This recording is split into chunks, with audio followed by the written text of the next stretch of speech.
성경의 여러 군데에서 우리는 요 앞에서 나타나셔서 말씀하시고 명령하셨다는 사실만 있고 그것이 어떤 방식으로 주어진 데서는 아무런 언급이 없는 것을 봅니다. 그러나 다른 본문에서는 계시 방식에 대해서 약간의 빛을 얻을 수가 있는데 우리는 하나님께서 계시 목적으로 사용하는 수단의 두 종류가 있다는 것을 알습니다. 첫째, 외부적이며 객관적인 성격을 띠는 수단들. 하나님께서는 그런 수단들을 통해서 외부부터 사람에게 나오시며 사람에게 나타나셔서 말씀하시는 것이죠. 하나님은 아브라함, 모세에게 자주 그렇게 나타나셨고 이스라엘 백성들에게도 시내산 위에서 장막 위에서 지성소 안에서 구름 기둥과 불 기둥 속에서 그렇게 나타나셔서 자신의 임재를 드러내셨습니다. 어떤 때는 천사들을 통해서 자기의 말씀하실 바를 선언하기도 하시며 특히 하나님의 이름을 지닌 언약의 사자를 통하여 그렇게 하기도 하셨습니다. 이스라엘에게 자신을 계시하실 목적으로 제비뽑기를 하기도 하시며 우림과 둠밈을 사용하기도 하셨습니다. 때로는 귀에 들리는 음성으로 말씀하기도 하시며 혹은 증거판에 그의 율법을 친히 기록하기도 했습니다. 이적들도 이 계시의 수단에 속하는 것으로 보아야 할 것입니다. 성경에서는 이적이 아주 중요한 위치를 차지하는데 오늘날에는 이적들이 사방에서 극심한 공격을 받고 있습니다. 이제 바비기가 이 글을 쓸 때는 특히 독일과 화란이 가까우니까 그 시대의 분위기로서는 이 말이 맞죠. 성경적인 인생관과 세계관을 거부하는 자들을 상대로 성경의 이적들을 변호하려고 애쓴 일은 허사일 것이다.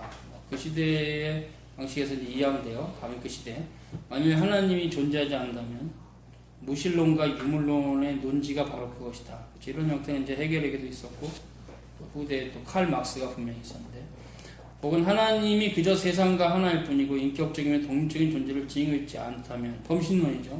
범신론은 고대 사회에서는 특별히 불교에서도 그런 형태에 있었는데 혹은 창조 이후 그가 세상에서 물러나시고 세상이 자기 나름대로 움직이도록 내버려 두셨다면 이실론인데 이런 형태는 18세기 계몽주의자들에게서 나타났죠. 이적이 불가능하다는 것이 자명해진다. 애초부터 이적의 불가능성이 분명해졌다면 이적의 실제에 대한 논지가 필요 없게 된다. 그게 결국은 지금 시대의 과학주의나 이런 계몽주의 사상, 이런 이실론을 따라가면 이적이 불가능하다는 말이 되고 성경에 기록되어 있는 이적의 모든 역사, 모세가 홍해를 이스라엘과 건너고 이런 모든 것도 다 거짓말이 돼요.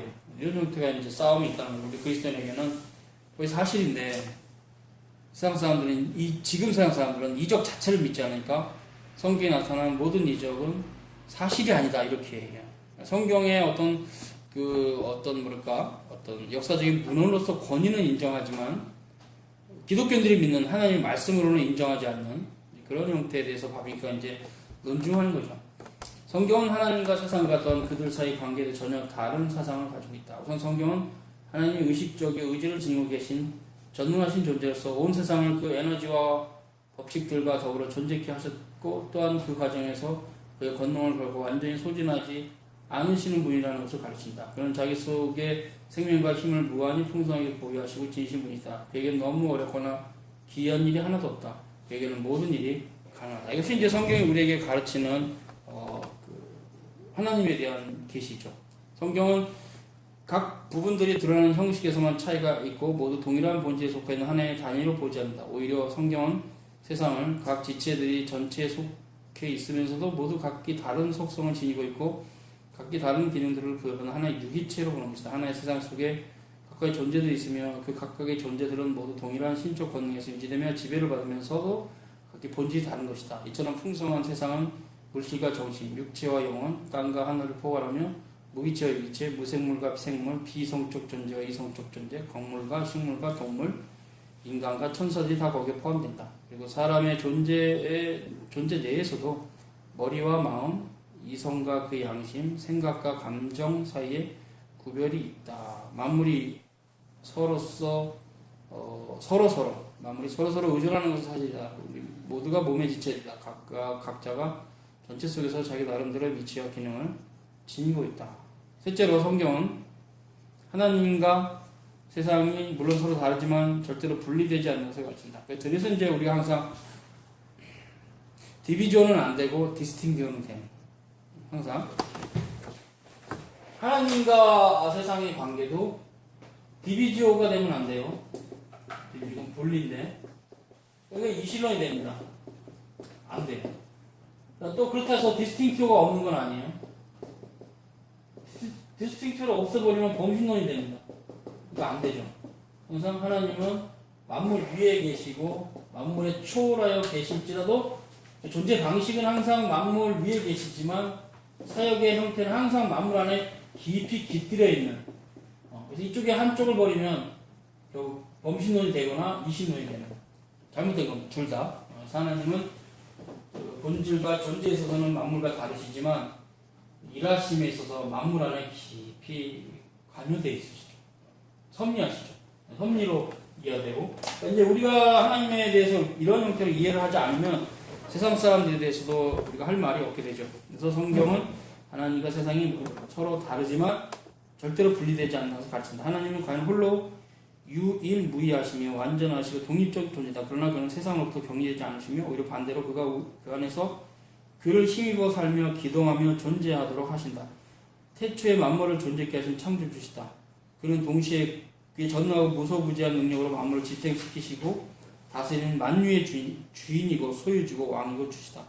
태초에는 물론 그 이후도 계속해서 만물의 제1원이시다. 그가 사용하셔서 일하시는 제1원인들은 각기 다르지만 모든 피조물의 제1원인은 오로지 하나님이시다. 우리가 이런 기본 개념들에서 성경에 동의하여 유실론의 견고한 근거 위에 든든히 서 있게 되면 이적의 가능성에 대해서 의심하거나 혹은 그것을 공격할 근거가 전혀 없다. 왜냐하면 유실론에 근거하면 자연과 역사의 모든 현상 하나하나가 하나님의 행위요. 중요하죠. 하나님의 행위요. 하나님의 역사며 그런 의미에서 그 하나하나가 다 이적이다. 놀랍죠. 이런 표현들이 참 문학적이면서도 철학적이면서도 시적이고 또 그런 신학적이에요. 그러니까 보세요.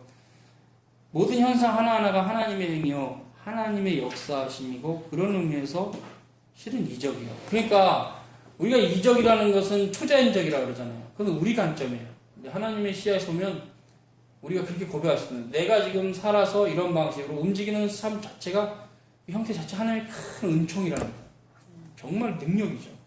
우리는 이제 우리가 우리 힘으로 할 수 없는 능력이 나타날 때 어떤 권능의 역사가 나타날 때 야 정말 초자연적이다 이적이다 이렇게 표현할 뿐이지만 실은 그건 우리가 보는 방식이고 창조주 하나님의 관점에서 보면은 우리가 살아가는 모든 것이 하나님의 능력으로 살아가는 거기 때문에 너무나 놀라운 삶의 한순간이 이적입니다.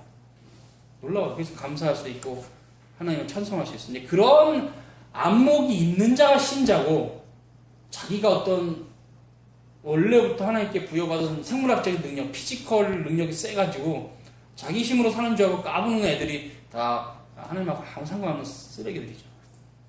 하나님 보시기에 하나님을 기억하고 그분의 은혜에 감사하며 그분과 동행하는 게 하나님 백성이고 참다운 의미로 그냥 그거 아무도 없고 나의 힘으로 산다. 이런 식으로 자기 어떤 피지컬한 능력을 의지하거나 그렇게 해서 살아가는 자기 재물을 의지하거나 자기 사회적 배경을 의지하거나 자기 권력을 의지하며 사는 자들은 하나님 백성은 아니에요. 그래서 그렇게 하나님을 인식하고 하나님께 찬송을 돌릴 수 있는 그런 형태가 그렇게 어떤 무슨 중언부언하듯이 하는 게 아니라 가슴속으로부터 느껴지면서 찬송이 저절로 나오는 게 하나님 백성입니다. 여러분이 감사라는 것이 미신적인 감사는 할 필요가 없습니다. 여기서 그런 것들이 선교단체에서 주로 있는데 그래서 막 이렇게 장난식으로 감사를 한 1000번 하면 놀라운 역사를 하는데 이런 쓰레기 같은 짓거리 하는 데가 아닙니다. 감사는 여러분 가슴 깊이 감사가 느껴져야 돼요. 목사님은 감사 들었는데 다는 그럼 그 사람 아직도 멀었어요. 신앙 가슴 깊이 주님의 은혜 느껴지고 감사가 돼요. 주님 제가 이렇게 살아있는 건 주님의 큰 은총입니다. 너무 감사합니다. 주님. 너무 기쁘네요. 이렇게 돼야지 저분은 좀 기뻐하는데 나는 아직 아니야. 그럼 그 사람 진짜 아닌 겁니다. 그만큼 하나님 나라를 모르고 하나님 모르는 사람. 우리가 하나님 알아간다는 것은 이게 자연스럽게 되는 거지. 이렇게 어떤 사람의 강요에 의해서 어떤 자신이 푸샤를 받아서 그렇게 그냥 어지로 따라가는 건 다 거짓 신앙입니다. 참된 신앙은 여러분 안에 하나님 말씀이 들어가서 그게 느껴져야 돼. 너무 감사해야 돼 하나님께. 그래서 범사에 감사라고 했잖아요. 사도 바울이. 그거를 그렇게 감사를 1000번 외우라는 뜻이 아니었어요. 사도 바울은. 그 의미를 깨달은 거지. 왜 우리가 범사에 감사할 수 있는지를 알아야 돼. 그래서 항상 기뻐하라. 쉬지 말고 기도하라. 범사에 감사라. 이는 그리스도 예수 안에서 너희를 향하신 하나님의 뜻이니라. 그분만 하나만 붙잡고도 얼마나 큰 은혜인지. 그런 게 공감이 안 되고 느껴지지 않으면 아직 멀었어요. 신앙생활 아직 멀었어요.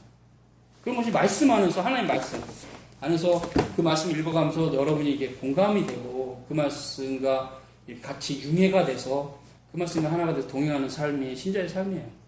그러니까 그런 형태라는 것이 조금 또 제가 말하기 좋아하는 방식도 얘기하기 시작하는데, 기독교육이 철저하게 됐으면 이게 어려서부터 다 되는 형태인데 한 번도 기독교육이 제대로 된 적이 없으니까 기독교 교육, 크리스천 그 에듀케이션이 완전 엉망이니까 당연히 그게 모르는 거예요. 이게 좀 뭐 어떻게 되는 건지, 뭐 감사하다 그러는데 성경에 대사를 보면 감사 써 있는데 이게 그냥 이렇게 그 말 자체가 틀렸다는 게 아니라 내 자신이 공감이 안 되는 이런 형태가 되는 거예요. 여러분이 하나님의 말씀을 대면할 때 그 말씀이 맞다라고 동의가 되고 마음속 깊이 아멘이 되는 게 신앙이에요. 그건 뭐 제가 확인할 수 있는 건 아니잖아요. 여러분 마음을 확정하는 거니까. 그래서 다빈크에 이렇게 어떤 의미에서는 다 이적이다. 이게 굉장히 큰 말이에요. 그냥 의미 있는 말인데 이것이 깨달아지는 건 의미가 있죠. 이적 맞습니다. 그래서 계시는 모두 다 초자연적이다. 일반 계시건 특별 계시건 다 초자연적입니다. 이런 부분들을 제가 이제 설명을 드리면, 초자연은 뭡니까? 그 말의 어구를 설명하면 자연 위에 있는 거죠. 맞습니다. 하나님의 계시는 자연을 만든 겁니다. 그게 일반 계시입니다. 됐죠? 그리고 우리의 구속을 이루신 겁니다. 그게 특별 계시입니다. 그러니까 결국 일반 계시건 특별 계시건 다 초자연적이에요. 즉 자연 위에서부터 아래로 내려온 겁니다. 빛이 있으라 하면 빛이 있었다. 그 빛이 자연이잖아요. 그러니까 그 자연이 있게 된 것은 초자연적인 능력으로 있게 된 거지, 자연이 그냥 불어 있게 된 게 아니에요. 그죠? 자연이 그냥 불어, 그냥 자연스럽게, 말 그대로 자연스럽게 있게 돼버리면 그건 자연이 범신론이죠. 그건 범신론이죠. 아니죠. 우리는 하나님이 만드셨기 때문에 자연이 생긴 거잖아요. 그러니까 결국 모든 계시는 초자연적이라는 답이 그 말은 중요해요. 다 초자연적이에요. 하나님의 큰 권능으로 붙들고 있는 거지, 그냥 만들기만 하시고도 뒷짐지고 이렇게 계시는 게 아니에요. 하나님은. 그게 섭리론인데, 창조하신 자는 창조한 순간부터 섭리하세요. 천하 만물을 자신의 뜻을 따라서 계속 운행하시고 이끌어 가십니다. 그 중에서 구속의 그 계시, 즉 구속의 역사만 성경에 기록한 거예요. 그래서 우리가 이제 구속의 역사는 해석이 되는데 성경 때문에 일반 역사는 해석 안 됩니다. 왜 우리나라 역사는 고구려가 있다가 또 통일은 신라가 했다가 왜 고려가 왔고 다시 조선이 됐을까? 왜 그랬을까? 우리는 알 수가 없어요. 하나님은 아시지만 그건 굉장히 넓은 지식이거든요. 또 우리가 알아야 될 지식도 아니에요. 그래서 오묘한 것은 하나님께 속하였고, 그렇죠, 알려진 것은 우리와 우리 자손에게 속하였는데 이것은 율법의 모든 말씀을 지키는 것이다. 그게 알려진 거예요. 그 계시의 특별 계시. 이해되시죠? 그래서 우리가 모든 것이 하나님 뜻이고 그것이 이적이긴 하지만, 초자연적이긴 하지만, 그런 것들이 이제 우리가 이해하고 따라가야 될 계시는 특별 계시지 일반 계시는 아니에요. 일반 계시 우리가 누리는 것이고, 이렇게 또 관계 안에서 이렇게 하나님께 주시는 은총인데, 일반 계시는 오히려 특별 계시로 해석이 되죠.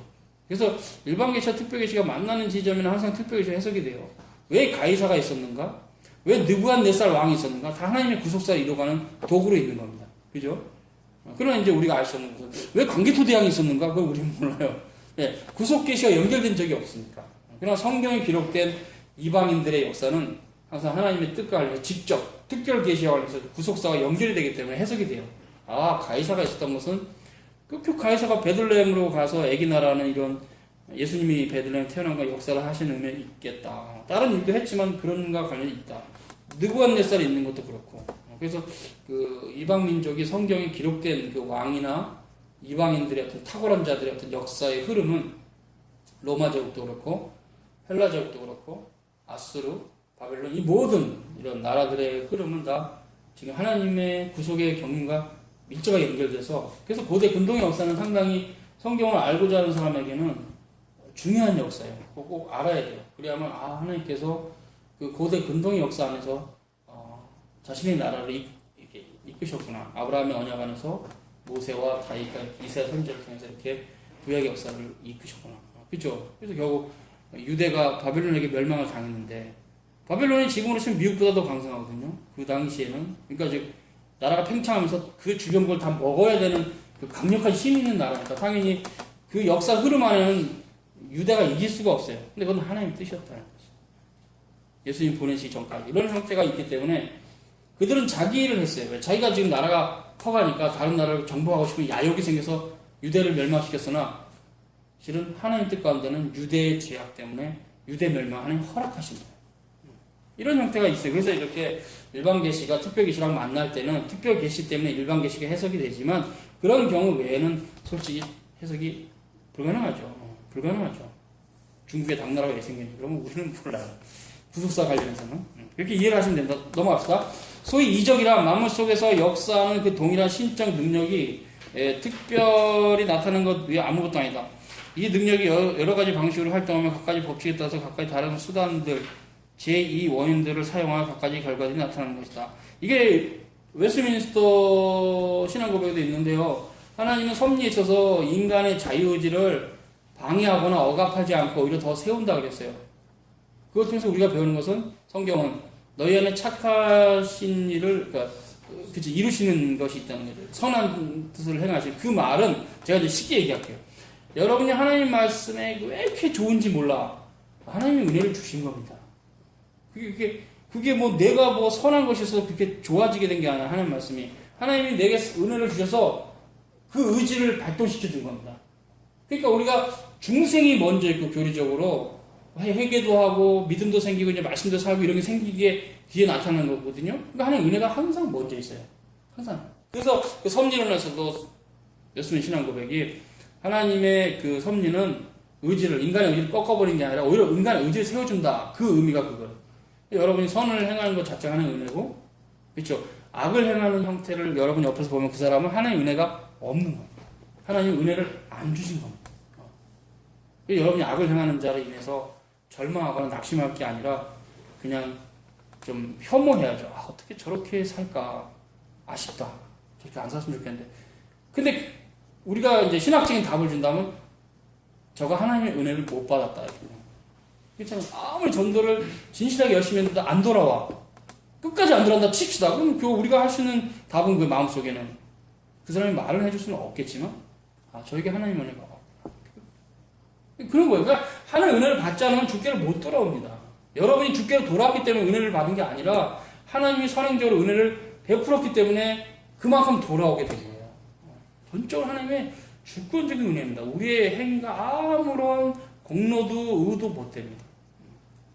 이사야 말대로 너덜너덜한 그 의로는 하나님 앞에 나간다는 것 자체가 불경스러운 겁니다. 그러니까 어떻게 그거 왜 없는데 자꾸 사람들이 잘못된 교리를 만들어갖고 하나님의 능력 50%, 내 능력 50% 이런 식으로 아니면 하나님의 능력 100%인데 또 내 능력도 100% 이런 식으로 거짓된 교리를 자꾸 설파하냐면 아닙니다. 내가 선을 행하게 된 건 전적으로 하나님의 주권적 은혜입니다. 네, 하나님은 섭리론 관련해서 그 섭리를 인간의 의지에 깨는 형태보다는 인간의 의지가 그쪽으로 가도록 밀어주는 형태가 있기 때문에 물론 막으시는 형태도 있어요. 그런 어떤 의지 가운데 그런 형태는 이제 신인 동용적 표현으로 계시 방식 그런 것이지 그것을 뭐 그렇게 뭐 진짜 하나님 막으신 것처럼 그런 건 아니고 그 흐름 가운데 구속사의 어떤 한 흐름을 계시를 그렇게 하신 거죠. 그래서 모세하고 막 내가 이스라엘 죽이겠다 하니까 모세가 확 중복이다 이런 형태는 하나님의 계시 방식일 뿐 하나님의 영원한 작정이 바뀌고 그런 건 아닙니다. 됐죠? 계속 가겠습니다. 그러므로 돌에게는 나무가 자랄 수 있다는 것이 놀라운 일입니다. 그렇죠? 돌이야 물론 인식이 없지만 사람이 이제 감정이입을 해서 돌의 입장에서 보잔 말이에요. 돌이 보기에는 나무가 자라는 것이 신기합니다. 돌은 절대 자라지 않고 나무는 동물들이 움직이는 것이 또 놀라워요. 그렇죠? 근데 동물은 사람이 생각하는 걸 수도 있다는 것이 놀랍니다. 그렇죠? 그러니까 사람도 당연히 하나님께서 죽은 자를 살리실 수 있다는 게 놀라운 일이라는 게 당연해요. 그러니까 예수님의 부활과 또 우리 마지막 때 생명의 부활이 신기하다. 인간 편에서 그건 당연한 겁니다. 믿음으로 외에는 그걸 믿을 수가 없어요. 당연히. 전혀 일리가 없는 말 아니다. 하나님께서. 근데 솔직히 돌하고 인간은 다 피조물이에요. 하나님만 창조주예요. 돌하고 우리는 동일한 본질이에요. 피조물이라는 본질이에요. 하나님은 창조주예요. 그러니까 인간과 하나님의 인터벌은 너무 크고 인간과 돌하고 인터벌이 더 가까워요. 돌과 우리가 가까운 존재예요. 그 하나님은 어떻게 우리가 다 알겠으며 또 우리 힘으로 알겠어요. 하나님의 은혜이지. 하나님께서 그의 무소부재하고 전능한 능력을 통해서 만물을 그의 수단으로 사용하여 일하실 수 있다는 것이 과연 사실이라면 그는 그 동일한 능력으로 방식을 달리하여 주치세요. 즉 자연과 역사의 정상적인 과정 속에서 우리에게 친숙해져 있는 그런 방식과 다르게 얼마든지 일하셨다. 참 바빙크의 이런 진술이 굉장히 중요해요. 그 시대도 그렇고 지금도 그렇고 자꾸 이렇게 일반 은총만 너무 극대화되는 시대 가운데 일반 은총이 너무 극대화돼가지고 신이 없다고까지 말하는 이런 시대에 바빙크 말은 의미가 있어요. 너희들은 왜 그렇게 지금 물 위로 걸어가는 역사가 없고 성경에 있는 그런 기적들이 지금 나타나지 않는다 해서 그때도 왜 나타나지 않았을 거라고 확정하냔 말이에요. 그런 생각은 나쁜 생각이라는 얘기 바빙크 얘기는. 이해되죠? 그래서 자연과 역사의 정상적인 과정 속에서도 하나님께서 역사하신다면 하나님의 능력은 다른 방식으로도 얼마든지 일할 수 있다는 거예요. 그러니까 그 시대는 이랬고 하나님의 섭리와 경륜 가운데 우리 시대는 그런 일을 안 하시는 겁니다. 또 그런 자들을 세우시지도 않은 거예요. 사도들은 1세기로 마쳤으니까 지금 사도가 없잖아요. 계시도 쓰지 않고 죽은 자를 일으키는 유두거를 세웠던 그런 바울 같은 역사가 없는 거죠. 바울의 역사가 희한하게 손수건만 머리에 얹어도 병이 나는 이런 역사가 없는 겁니다. 그 없다 해서 성경에 그런 있는 것이 없는 거라는 걸 그렇게 말하지 말란 얘기예요. 왜? 하나님은 자연적인 과정, 정규적, 레귤러라는데 자연적인 과정 가운데도 그의 역사를 이루시지만 초자연적인 역사도 하실 수 있는데 그것은 자신의 자유로운 뜻 가운데 어떤 경륜의 시대에 했던 것이기 때문에 따로 다른 시대에 안 할 수도 있는 것이지 지금 시대는 그게 없다 그래서 그 과거 시대에도 없었다는 식으로 유추하지 말라는 게 바로 그 얘기예요. 상당히 중요합니다. 이런 개념도 우리가 안 받아들이면 지금 자연과학자들이 얘기한 대로 야 지금 아무리 생각해도 어떤 특별한 사람이 일어나서 죽은 자 살리고 이런 게 없더라. 그러니까 그때도 없었던 일이고 이건 거짓말이다 이런 식으로 얘기를 한다는 거죠. 이적은 자연 법칙을 침해하는 것이 아니다. 중요한 개념입니다. 이적이 자연 법칙을 침해하지 않는 것은 실은 하나님의 초자연적인 능력으로 자연 자체도 생겼기 때문에 하나님이 초자연적인 능력으로 자연을 다스리시다. 그것이 자연 법칙이라고 칩시다. 아니면 그냥 초자연적인 능력으로 인간이 보기에 이적적인 능력을 행하시던 그분의 자유로운 뜻이에요. 그분의 권능은 두 가지가 다 가능하시니까. 우리가 안 되는 걸 가지고 하나님도 안 되신다는 식으로 이렇게 풀어가거나 지금 시대는 그런 역사가 안 일어난다는 것으로 과거 성경이 기록한 시대에도 그런 역사가 안 일어났을 거라고 딱 단정하는 것은 진리가 아니라는 얘기가 바른 거예요. 물론 명확하게 분류하지는 않지만 성경은 그런 자연의 법칙들을 충실히 인정한다. 그렇죠. 예를 들어 성경은 모든 자연의 법칙들이 하나님께서 노아와 매신 자연 언약으로 확고히 세워졌음을 말씀하고 있다. 그러나 사람이 그의 이성과 의지로 땅을 정복하고 그의 문화를 수단으로 자연을 지배하고 통제하듯이 하나님께서도 이 창조된 세계를 그의 경륜을 시행하는 데 쓰여지도록 만들 능력을 지니고 계신다. 그래서 하나님의 전능하심을 우리가 묵상해서 이해만 하면 그렇게까지 지금 흔히들 불신자들이 생각하는 지금 이렇게 물 위를 걸어가는 일이 없는데 예수님 물을 걸었다는 사실이야 이렇게 말할 필요가 없다.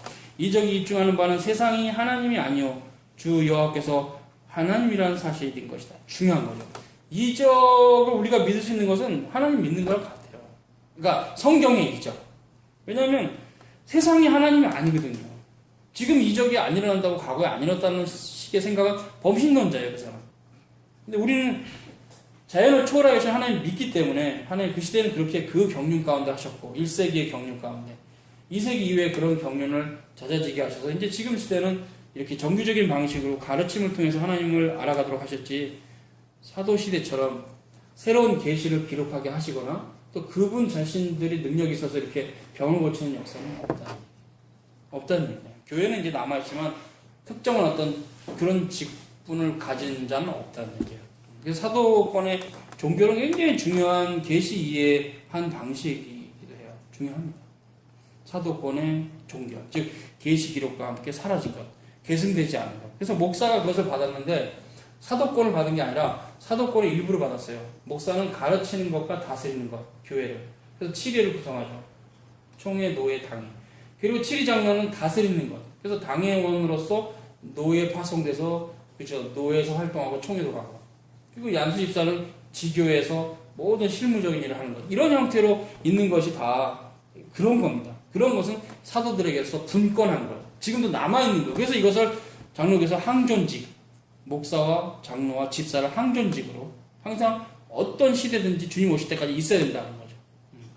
왜냐하면 그것은 사도들이 이제 그것만 남겨준 거예요. 왜? 그것까지 가져가 버리면 사도들이 교회를 다스릴 수가 없으니까. 그래서 그 세 가지 직분과 7일을 남겨두시고 사라졌는데 타락한 교회들은 이제 이것이 망가지죠. 뭐 어떻게 망가지냐면 일단 7회가 망가집니다. 장로교는 이제 사도시대 교회가 노예가 있었는데 3세기쯤 가면요 노예가 사라지고 감독교회가 됩니다. 그래서 그 노예 안에 항구적으로 미니스터를 다스리는 감독이 세워집니다. 교회의 타락입니다. 그리고 그것이 극단화된 게 교황입니다. 엑스그레드입니다.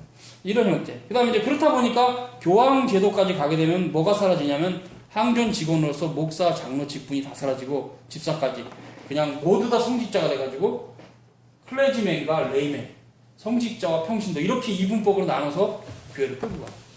그래서 극단적으로 중세시대에는 평신도들은 예수님의 잔도 마시지 못하겠어요. 평신도들은 주의 잔에 참여하지 마라. 이거는 성직자만 먹었는데 성직자 먹었다는 그런 기록이 있어요.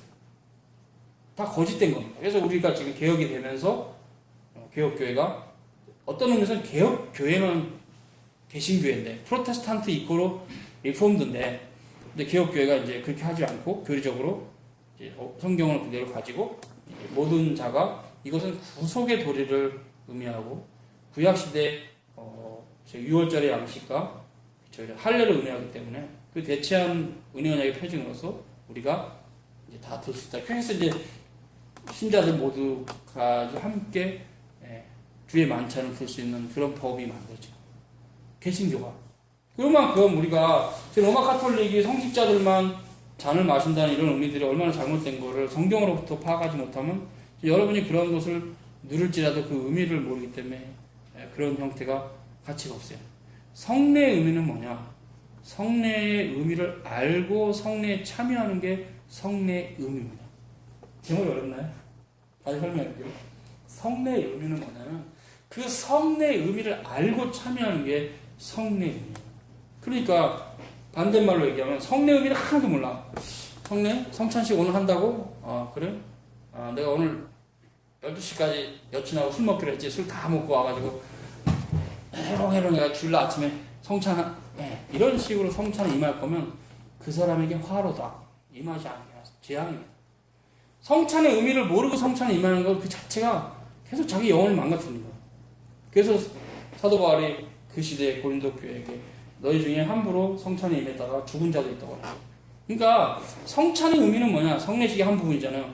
성찬의 의미를 알고 참여하는 게 성찬이에요. 그 의미를 모르고 참여하는 건 의미가 없어요. 효력도 없다고. 그러니까 성례식이 두 가지잖아요. 세례와 성찬.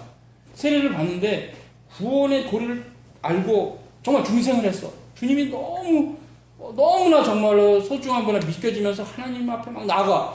그렇게 세례를 받는 것하고 군대에서 빵을 준대. 오늘 가면 빵을 준대. 왜? 세례 받은 빵 준대. 아 그래 나 빵 먹어야지. 그 세례 받는 거하고는 효력이 어디에 나타날까요? 그죠? 중생의 도리를 알고 세례 받는 자는 효력이 나타나지만 중생의 도리를 모르고 세례에 참여한 자는 효력은 없어요.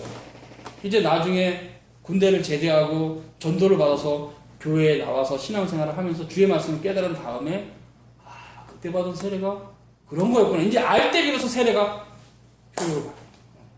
세례는 외적인 거는 의미가 없어요. 그러니까 무슨 말이냐? 그 외적인 걸 다시 받을 필요는 없지만 제 세례는 안 되겠지만 그러나 그 세례가 믿음으로 화합하지 못하면 그 세례는 무세례입니다. 무할례라는 말대로 할례가 마음의 할례를 받지 못하면 할례가 무할례듯이 결국 세례와 성찬은 그 의미를 알고 임하는 것만 효력이 있지 그 의미를 모르고 임하는 사람은 죽을 때까지 그렇게 그 의미를 모르고 의식적으로 형식적으로만 임하면 구원도 없습니다. 제 말이 틀렸나요? 중생하지 않고 세례를 받았는데 그 세례가 유효합니까? 아니죠. 믿음으로 세례를 받아야 그 세례가 유효하죠. 그러니까 처음 받은 세례를 무효하겠다는 게 아니라 믿음이 없어 세례를 받아도 유효합니다. 세례 자체는. 두 번은 안 돼요. 그러나 그 세례가 믿음으로 화합을 할 때 자기가 이전에 받은 세례도 의미가 나타나는 거지. 믿음으로 화합하지 못하고 형식적으로만 죽을 때까지 세례를 그냥 이거 세례? 이거 교회 안에 들어오는 하나의 절차란가 보다. 받았어. 그거에 믿음이 없어져라. 성찬 이거 뭐 또 한 달에 한 번씩 서너 달에 한 번씩 하는 거라고 그렇다더라. 이런 신앙을 가지고 죽을 때까지 임해보세요. 그 효력이 있나 그 사람. 여러분은 지금 그러니까 중요한 것은 원래 이 세례와 성찬이 보이는 말씀인데 하나님의 말씀이 보이지 않잖아요. 귀로만 듣잖아요. 근데 세례와 성찬은 보이는 겁니다. 특히 성찬은 보여서 지금 그거를 내가 믿음으로 먹을 때 효력이 나타나는 형태, 믿음으로. 그래서 성찬이 상당히 중요합니다. 근데 중요한지를 모르고 성찬에 임한 사람한테는 의미가 없어요. 그냥 포도주 한 잔 마시는 것에 불과합니다. 그러나 그 의미를 알고 떡과 잔을 임하면 굉장히 은혜가 되죠. 그래서 이건 실은 교회는 충분하게 성찬의 의미를 가르치는 게 2차적으로 있어야 되지 성찬식을 많이 하는 게 결코 좋은 건 아니에요. 성찬의 의미를 깊이 묵상하면서 하나님 앞에서 정말 기쁜 마음으로 또 회개하는 마음으로 성찬을 임해서 자신의 은혜가 되면 믿음이 자라죠. 성례식을 통해서 믿음이 자랍니다. 왜? 보이는 말씀이니까. 그래서 그게 장난이 아니에요. 성찬식이. 다만 장난으로 생각하거나 그냥 형식으로만 받는 사람에게만 그게 장난이지. 믿음으로 주님이 정말 내 죄를 위해서 십자가에 지셨구나. 그 살과 피를 우리에게 나누시구나. 그럼 믿음으로 이렇게 받으면 화채설이 아니지만 은혜가 되죠. 그래서 우리가 성찬이나 세례 이런 것들은 의미가 더 중요합니다. 또 형식도 중요합니다. 세례도 안 받았는데 믿음이 있다 그래서 세례 받은 건 아니잖아요. 성찬에 참여할 수 없습니다. 믿음이 충만한데 세례는 안 받았어. 성찬에 참여할 수 없어요. 그런 절차도 중요하니까. 그러나 그 절차 안에만 갇혀 있어서는 안 되고 그 절차가 무엇을 의미하는지를 말씀을 통해서 하나님의 말씀을 통해서 깨닫는 자가 이제 그게 은혜를 받아요. 그래서 그런 것들이 연관이 같이 된다는데 중요한 게 뭔지를 얘기한 거예요. 그러니까 그릇과 본질인데 그릇. 근데 그릇이 없으면 안 되잖아요. 세례도 안 받고 성찬에 임할 수 없잖아요. 그러니까 그릇은 있어야 되지만 그 그릇의 내용을 교리죠. 교리를 채우지 않으면 그 그릇만 남아 있으면 포도주를 담는 그릇이라는 거지. 포도주를 담은 적이 없기 때문에 포도주를 담지 않은 그릇이고 어느 누구도 그거에서 마실 수가 없어요. 포도주가 없으면 마실 수가 없어요. 그냥 포도주를 담는 그릇인 거죠. 그래서 세례라는 것이 그런 그릇이라면 거기에 믿음으로 말씀을 넣어서 이제 마실 때 효력이 나타나는 거죠. 그래서 이게 같이 간다는 얘기예요. 왜냐하면 그 어떤 포도주를 담을 수 있는 그릇도 없으면 안 되니까 세례와 성찬이라는 제도는 있어야 된다. 그래서 개혁교회가 세 가지를 항상 교회 표제를 삼는 것이 그런 의미죠. 말씀의 선포와 정당한, 그 다음에 성례 집행과 그 다음에 건징. 이 세 가지를 항상 교회 표제를 삼는 이유가 그거예요. 그런 외적인 것을 또 안 한다는 거. 그런 어떤 신비주의적인 교회들이 있거든요. 이거는 죽은 언어니까 이거 뭐 이런 거, 이런 의식은 이거 죽은 거니까 하지 마. 우리 성례식 안 해. 이런 식은 또 아니에요. 반드시 해야 됩니다. 근데 그걸 모르고 하면 효력이 없답니다. 믿음으로 화합치 않아요. 넘어갑시다. 그래서 이제 구약 성경에서 이런 형태가 있었고, 심판과 눈이 나라의 이적도 나타나는 것도 그렇고, 거기네요. 사람이 타락하지 않은 거기죠? 사람이 타락하지 않았다면 이런 모든 논지나 주장이 전혀 필요가 없었을 것입니다. 사람이 하나님이 지으신 것들을 근거로 하나님을 알았을 것이요. 또한 그를 인정했기 때문입니다. 만일 죄가 없었다면 과연 이적이 있었겠느냐는 질문을 구태여 제기하지 않더라도 우리는 여기서 만일 이적들이 있었다면 본질도 목적도 달라졌을 것이라는 점을 지적하는 것은 충분할 것입니다. 실제로 일어난 것은 성경이 보도하는 이적들은 그 나름대로 특별한 성격과 이게 중요해요. 거기 주시세요. 이적들이 일어난 것은요 특별한 성격과 목적이 있어요. 그래서 제가 많이 얘기했잖아요. 평소에 계시적 표적이라고. 사도들이 행했던 그런 표적은 그게 목적이 없었던 게 아니에요. 특히 예수님도 당연히 그 공생기간에 엄청나게 많은 표적을 행하셨는데 성경에 있잖아요. 그것이 목적이 있었어요. 하나님 나라를 이제 선포하면서 어떤 그런 목적이 있었어요. 특별한 성격과 목적이 지니고 있었던. 구약 성경에서는 심판과 구속이 동시에 나란히 이적들의 목적으로 나타난다. 그러므로 홍수는 그 당시에 불경한 세대를 멸하는 수단인 동시에 노아와 그의 가족을 방주 속에 보존하는 수단이기도 하다.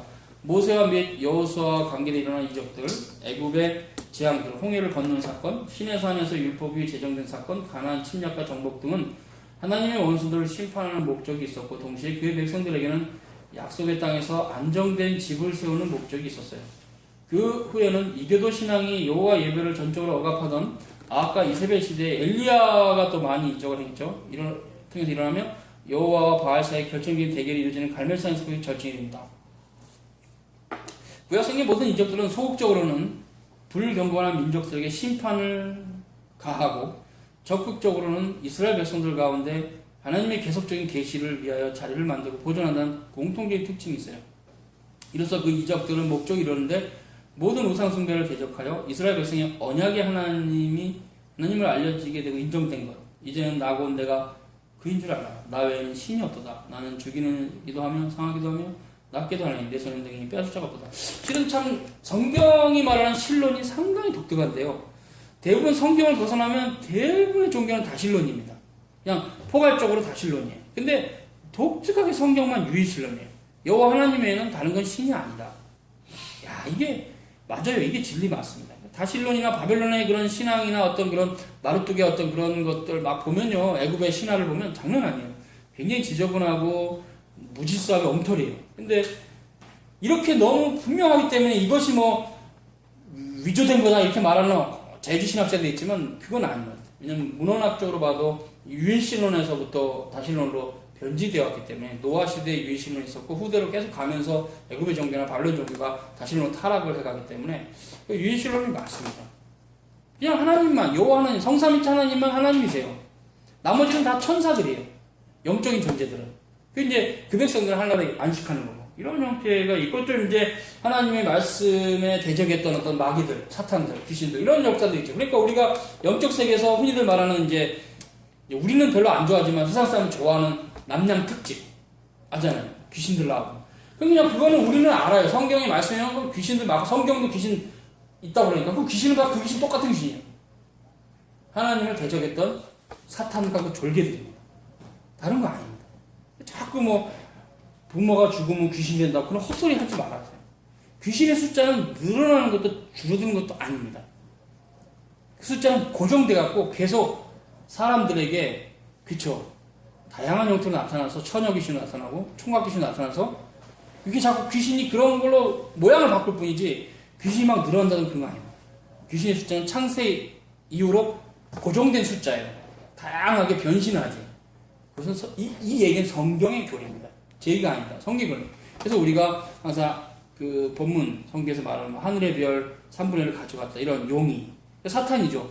용이 최고의 그 우두머리고 그 졸개들이 이제 귀신들인데 이런 형태는 거반 그냥 정통 신학에서 말하는 교리예요. 우리 이거 정도만 받으면 돼요. 아, 그러니까 귀신의 역사는 마귀 역사구나. 딱 정리하면 돼요. 그러니까 뭐 여러분이 무덤을 가시는 으시시하다. 귀신이 역사하는 거죠. 귀신이 역사하는 거 맞죠. 사탄이 역사하는 거 맞습니다.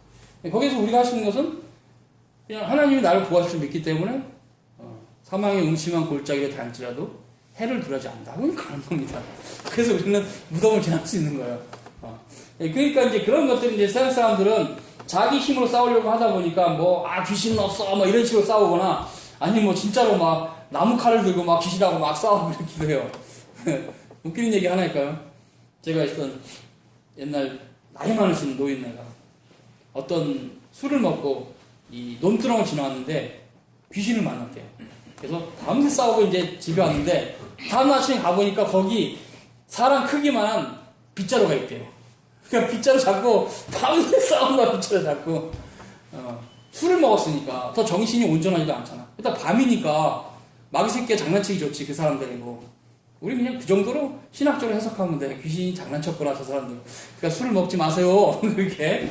그래서 이제 그 우스갯소리가 한번 있었는데 예전에 그러니까 이런 형태가 우리가 이 성삼위체 하나님에는 신이 없습니다. 다른 것들은 결국 하나님이 부리시는 영이에요. 하나님이 부리시는 영. 그때 이제 천사가 있고 마귀가 있는 것이 성경이 가르치네. 그 정도 정리하면 돼. 그러니까 이런 유일신 교리는 굉장히 중요합니다. 이건 성경 창세기 1장에서부터 계시록 마지막 장까지 변함이 없는 교리예요. 놀라워요. 성삼위체 하나님의 교리는 진짜 중요합니다. 여러분 저는 이제 강조를 했고 이제 여러분도 성경 말씀을 통해서 그것이 알아가시기 바랍니다. 하나님 말씀에 너무 제대로 나와 있고 그것이 정통교리로 삼위일체론이 정리된 건 참 하나님의 은혜예요. 우리가 성경의 하나님을 제대로 이해할 수 있도록 잘 정리된 거예요. 이 삼위일체 교리가. 상당히 중요한 교리입니다. 여러분이 삼위일체 교리도 잘 배워야 되고 이제 그런 교리를 따라서 성경 안에 계시되신 성삼위체 하나님, 아버지와 아들과 성령으로 하나로 계신 그 놀라운 하나님. 그래서 우리가 우리의 형상을 따라 우리의 모양으로 사람을 만들자. 거기 복수가 나오잖아요. 성삼위체 하나님, 아버지와 아들과 성령으로 계시는. 그래서 관계에 있어서는 아버지와 아들과 성령으로 계시지만 항상 그 존재는 한 본질, 우나 에센티아, 한 실체, 한 본체, 한 본성. 그러니까 즉 한 속성이죠.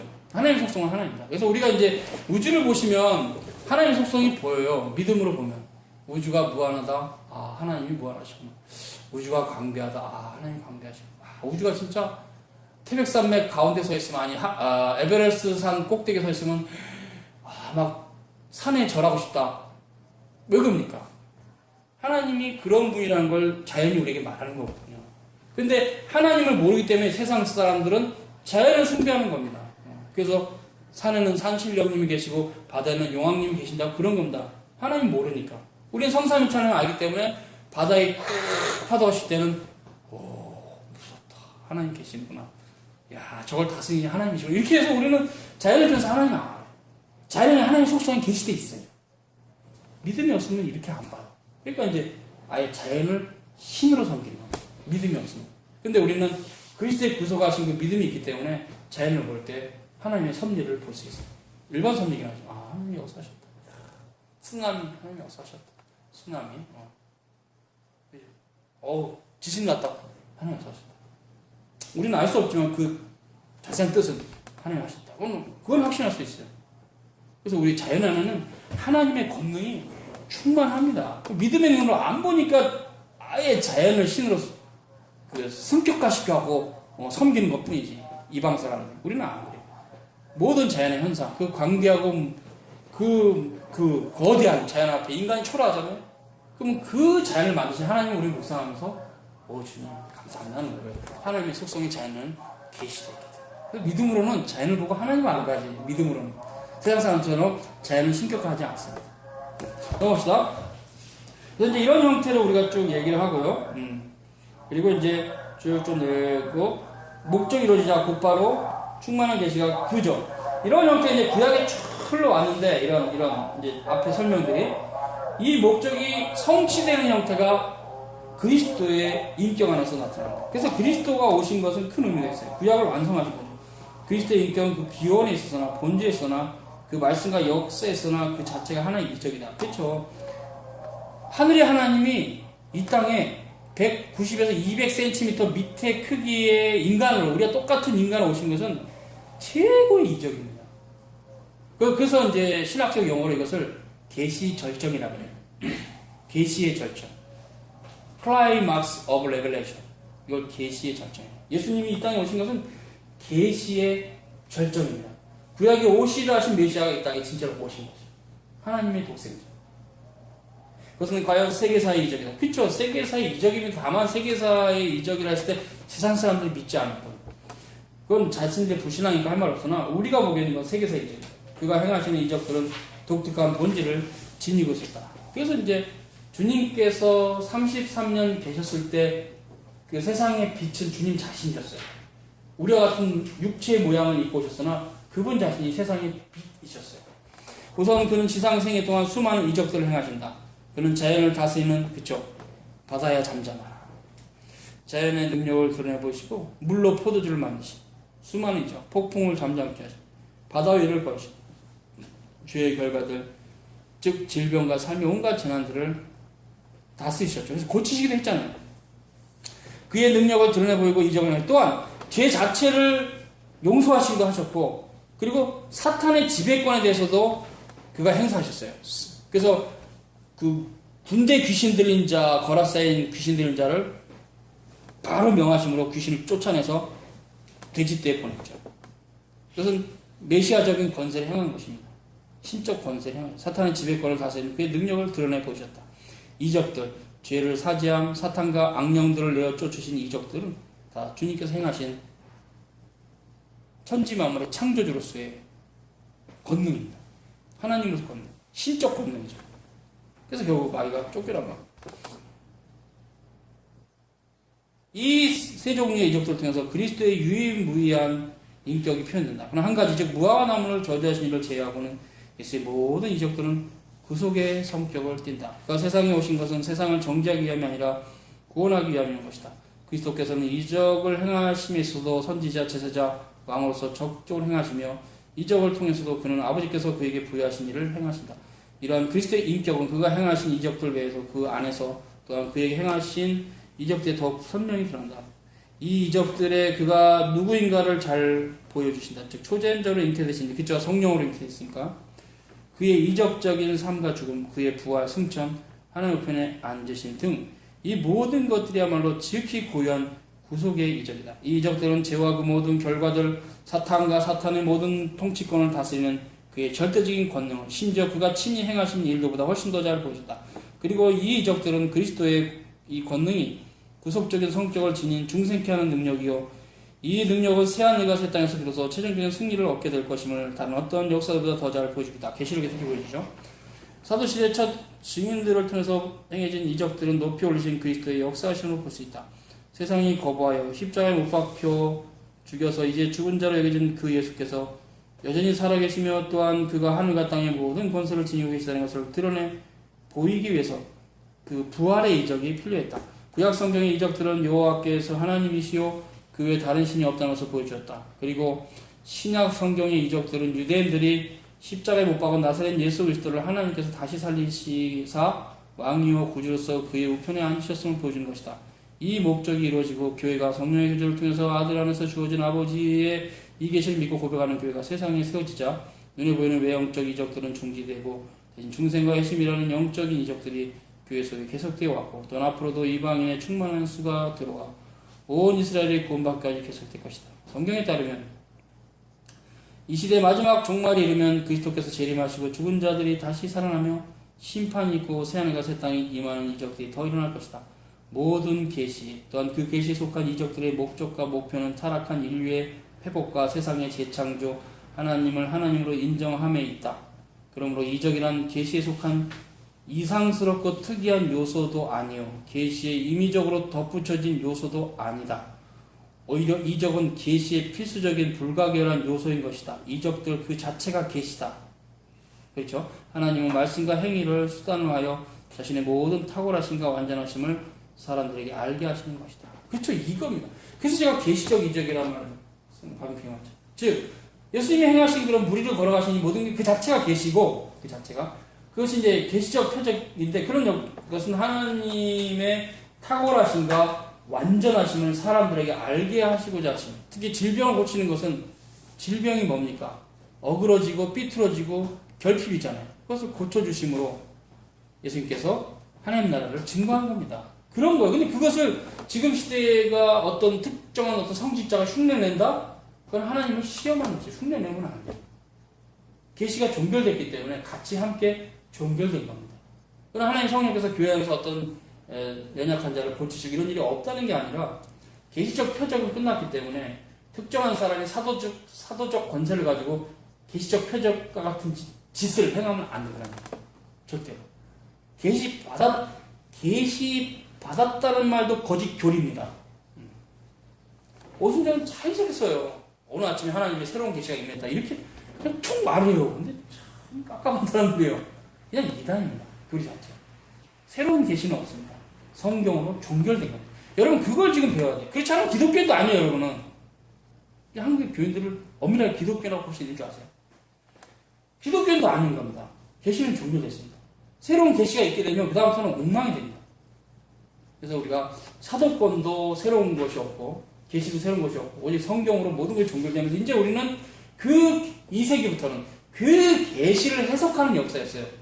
그 3인치 교로 남았고 예수 그리스도 이성 일인격 교로 남았고 16, 17세기에는 예정론과 언약의 통일성과 교회론과 종말론이 정리되면서 웨슬리 신앙고교로 정리가 된 겁니다. 이런 교리들을 안 따라갈 거면 자기 마음대로 신앙생활 하세요. 그게 거짓 교리라는 얘기예요. 거짓 신앙입니다. 그런 것들을 정말 이렇게 분별하는 순간 정말 심각한 싸움들이 있을 수는 있는 거죠. 한국교회가.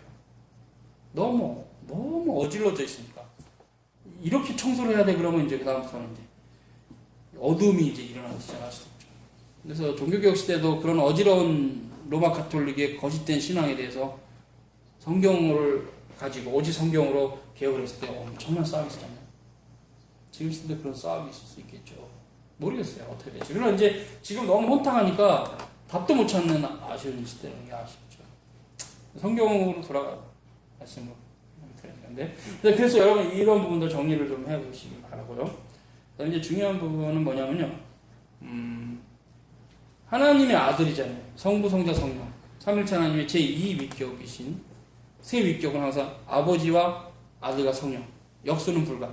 이 세 위격에서 두 번째 위격이신 아들이 성자 하나님이 인성을 취하셔서 미격적인 결합을 통해서 인간이 되셨다는 이 놀라운 신비에 대해서 우리가 성경과 관련해서도 깊이 묵상해 보고 있습니다. 성경에 지금 무엇성을 부정하는 자들의 가장 큰 오류는 예수 그리스도가 하나님이심을 거부하는 것과 동일한 오류를 범하는 것이에요. 그들의 말은 이러거든요. 인간이 불완전한데 어떻게 불완전한 인간이 완전한 하나님 말씀을 쓸 수 있어? 이거거든요, 논지는. 당연히 사도도 우리가 똑같이 불완전하니까 사도들이 그래도 오류가 있어. 이 말을 하고 싶은 거거든요. 그러면 이제 마리아가 문제가 돼요. 마리아가 오류가 없습니까? 죄가 없어요? 언제가 없습니까? 그건 가톨릭 교리지. 언제 있는 분이에요. 아담의 자손이고.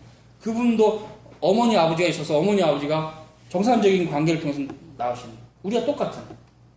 근데 죄가 없는 예수님을 잉태하시고 성령으로 예수님 나오셨죠. 죄가 있는 마리아에게서 죄가 없는 무호하신 예수님 나왔다면 죄가 있는 오류가 있는 사도들에게서 오류가 없는 성경이 나올 수가 있는 겁니다. 이런 교리를 따라가지 않으면 결국 성경의 모호성이 파괴되고 또 성경 안에서 하나님의 말씀 찾을 수가 없으니까 결국 하나님이 없다는 쪽으로 가게 돼 있어요. 미끄럼틀 같은 겁니다. 발을 한번 잘못 디디면 쭉 미끄러져요.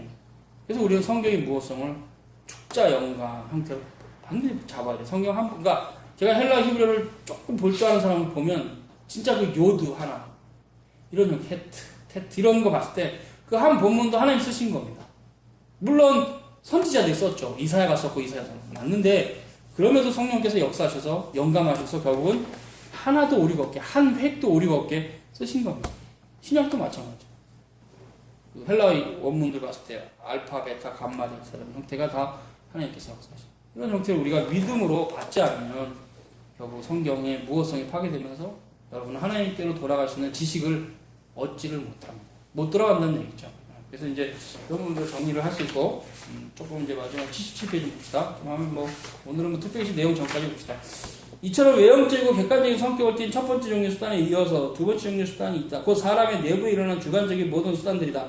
하나님께서는 바깥에서부터 사람에게 말씀하기도 하시지만 동시에 사람의 속에서 말씀하시기도 하신다. 이것들 가운데 가장 첫째가 하는 것은 구약 성경의 중보자인 모세에게 임한 독특한 계시일 것이다. 그의 것에 성경은 주께서 모세를 대면하여 마치 친구와 이야기하듯이 말씀하셨다라고 출애굽기 33장 11절에 얘기한다.